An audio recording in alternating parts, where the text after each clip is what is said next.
Kam pranuar këtë sfidë sepse ju vlerësoj maksimalisht për vizionin që ju keni.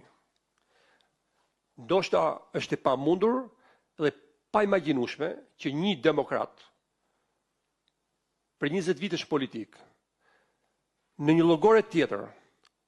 që ju e thatë me të drejtë, kritikuar, gjujtur me gur shtëpisë apo qeverisë tuaj, por diferenca qëndron në një moment të cilës shtelpsor dhe nuk kam turp ta them që aty ku unë kam kontribuar, kam dhënë për 20 vite, kam fituar garat e pamagjinueshme, gjithmonë personale, po flasim, dhe garën e fundit që deli pari dhe të hedhin në rrugë, tek qeveria jote, mora kurajen, mora guximin, konkurova, dola i pari dhe vlerësohem. Dhe kjo është një diferencë dhe them tek rasti që duhet që kushdo qytetar shqiptar, demokrat, socialist apo në pikpamje të ndryshme politike, duhet besojnë në këto konkurime, të aplikojnë dhe jam i bindur që do të ketë drejtësi në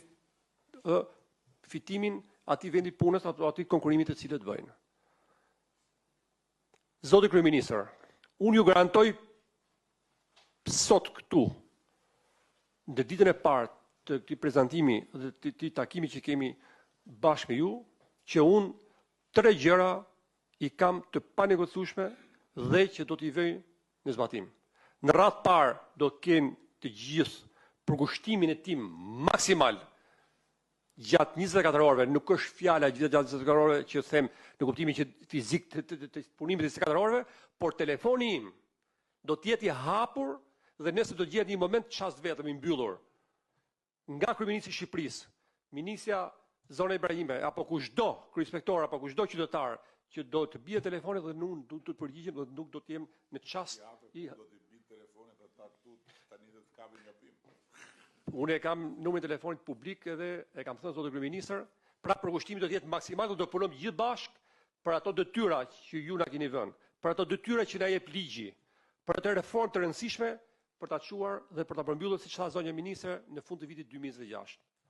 E dyta, ju garantoj zotë kryeministër për integritetin tim moral dhe besoj të gjithë trupës së kryeinspektorëve, të inspektoriateve dhe deri tek inspektori i fundit që nuk pretendoj që gjithçka do jetë mrekullia, por do të ketë një përmirësim të dukshëm. Qysh nga ato çfarë na jep kompetencë ligji tha zonja Ibrahime, sidomos nga rekrutimi nga masa disiplinore dhe deri në masat ndëshkuese që do ketë drejtësi në kuptimin që çdo rekrutim zotë kryeministër që do jetë pranë trupës inspektuese të Shqipërisë do ta ketë shansit zero qoftë një inspektor që do të, më falni për termin, që do të paguaj apo do të shkojë ke miku apo do të shkojë tek mua apo tek një person tjetër që do futet në punë nëpërmjet rishfetit. Zero. Këtë kemi në dorë ne. Kurse problematika tjera kuptohet që janë më të gjëra dhe nuk do se do të zhdukim, por do të përmirësojmë dukshëm.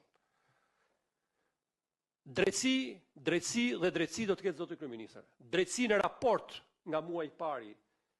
me kryeinspektorët me varësitë e tyre dhe deri tek inspektori i fundit. Dhe do të krijojmë një frymë mjaft pozitive për biznesin dhe sfida që na ka vënë përballë zotë kryeministër është digitalizimi i sistemit dhe ndërtimi një sistemi dhe jo në kuturu të shkors ose çka pa shkuar më përpara, vite më përpara që është përmirësuar, po që do të përmirësohet përfundimisht tek një bizneset në pëlqimin e një fytyre të një biznesi apo të një mënyre tjetër, por në saj të indikatorëve të rrezikut, të ndërtimit të një sistemi që të parandalimit dhe në mbrojtje të interesit të lartë publik në çdo moment. Ligji na ka përcaktuar edhe inspektimet e planifikuara, por na ka lënë dhe hapësirën e emergjencës, të çastit që në mbrojtje të interesit të fort publik të një momenti të cilët sjell dëm të madh, të rënd të interesit publik, do duhet që inspektoratet të jenë vigjilent në përmbushjet të këtij detyrimi që mos të ndodhi që të vi dëmi pastaj të interesit publik. Janë shumë gjëra që ne, zoti kryeministër, do t'i diskutojmë në çdo moment me të gjithë trupën inspektuese dhe po ju bëj me dije, zoti kryeministër, ashtu siç unë me të gjithë kërkesat të ligjit nga i parë që u rekrutova në bazë të një konkurrimi dhe të një emërimi, nga i parë deri te fundit ne do të fillojmë dhe një moment të afërm që të verifikojmë për çdo inspektor të Republikës Shqipërisë që do duhet të jetë në pozicionin e duhur, kualifikimin e duhur dhe si në ndeshje të ligjit, pra që po themi që unë jam jurist apo një person tjetër është një profesion i caktuar, do duhet që patjetër që të vë tek mjekësia të jetë doktori, mos jetë, më falni, pa më keq kuptuar, agronomi. Pra, ai ke bimet, ai te veterinaria, do të shikojmë që të përmirësojmë dukshëm gjithçka.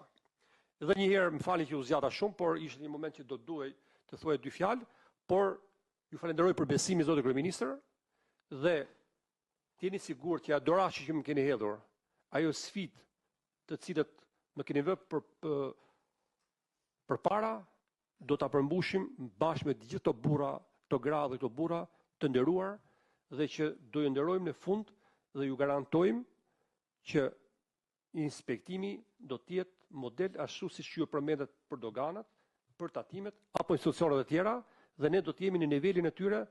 dhe për këtë ju japim pa e tepruar, po flasi burr, fjalën e nderit.